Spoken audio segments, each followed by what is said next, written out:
Hi, good morning. Welcome back to my channel. இன்னைக்கு கோதுமை தோசை எப்படி சுடலான்ட்டு பார்த்துக்கலாம். இது ரொம்ப டேஸ்டியாவே இருக்கும். மார்னிங் பிரேக்ஃபாஸ்ட்டுக்கோ ஆஃப்டர்நூன் லஞ்ச் பாக்ஸ் கூட நீங்க பசங்களுக்கு கட்டி அனுப்பலாம். இந்த தோசைக்கு தொட்டுக்கிறதுக்கு எதுவுமே தேவையில்லை. இருந்தாலும் உங்களுக்கு வேணுமாந்தாக்கா தேங்காய் சட்னி இல்ல குக்கும்பர் ரைத்தா தொட்டு சாப்பிடலாம். ஆனா இன்னைக்கு நான் பருப்பு கத்திரிக்காய் போட்டுதான் ஒரு கெட்டியான கடியல் செய்துக்கிறது. இந்த காம்பினேஷனும் ரொம்ப நல்லாவே இருக்கும். இப்போ எப்படி செய்யறதுன்ட்டு பார்த்துக்கலாம். ஒரு கப்பு கோதுமை மாவு, அதே கப்புல அரை கப்பு ரவை போட்டுக்கலாம். மீடியம் சைஸ் கேரட் இந்த மாதிரி துருவி இது கூட சேர்த்துக்கணுமா இருக்குது. ஒரு வெங்காயம் எவ்வளவு குட்டியா கட் பண்ண முடியுமோ அவ்வளவு குட்டி குட்டியா கட் பண்ணி எடுத்துக்கணுமா இருக்குது. ஒரு துண்டாலு இஞ்சி அது கூட ரொம்ப பொடியாவே கட் பண்ணி சேர்த்துக்கணுமா இருக்குது. கொத்தமல்லி பச்சை மிளகாவும் போட்டுக்கலாம். டேஸ்டுக்கு தகுந்த மாதிரி உப்பு சேர்த்துட்டு கூடவே ஜீரணம் ஆகுறதுக்கோசரம் ஒரு அரை டேபிள் ஸ்பூன் அளவு அஜ்வான் சேர்த்துக்கிறேன்.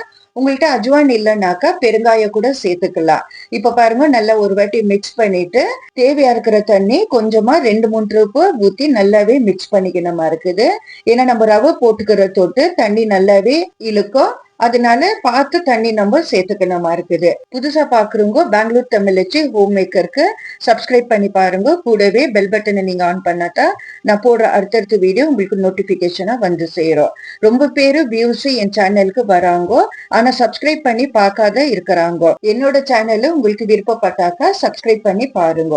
இப்ப பாருங்க, நல்லாவே மிக்ஸ் பண்ணியாச்சு. உங்களுக்கு டைம் இருந்துச்சுன்னா ஒரு அரை அப்படியே வச்சு நம்ம தோசை சுட்டு எடுக்கலாம். டைம் இல்லைனாக்கா ஒரு 10 நிமிஷத்துக்குனாலும் வச்சு நம்ம சுட்டு எடுத்துக்கணுமா இருக்குது. சுடக்குள்ள ரொம்ப கெட்டியா இருந்துச்சுன்னா இன்னமும் தண்ணி சேர்த்துட்டு நல்லா ஒரு வாட்டி மிக்ஸ் பண்ணிட்டு சுட்டுக்கணுமா இருக்குது. நீங்க டயட்ல இருந்தா கூட இந்த மாதிரி செஞ்சு சாப்பிடலாம். நல்லா 2 தோசை சாப்பிட்டாலே மார்னிங் பிரேக்ஃபாஸ்ட்டுக்கு மத்தியானம் வரைக்கும் நல்லா ஃபில்லிங்காவே இருக்கும். நீங்க வீட்டுல இந்த மாதிரி செஞ்சு எல்லாத்துக்கும் கொடுங்க. ரொம்ப நல்லாவே டேஸ்டியாவே இருக்கும். நான் அடிக்கடிக்கு இது வீட்டுல செஞ்சு நானும் சாப்பிடுவேன், பசங்களுக்கும் கொடுக்குவேன்.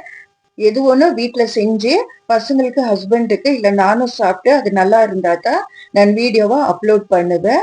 அதனால நீங்க தாராளமாவே வீட்டுல செஞ்சு கொடுக்கலாம். இப்ப பாருங்க, 2 சைடுல நல்லாவே தோசை வெந்தாச்சு, நல்லா சாஃப்டாவே இருக்கும். நீங்க வீட்டுல ட்ரை பண்ணி பார்த்துட்டு நல்லா இருந்துச்சுன்னா உங்க ஃப்ரெண்ட்ஸ் அண்ட் ஃபேமிலிக்கு ஷேர் பண்ணிக்கோங்க.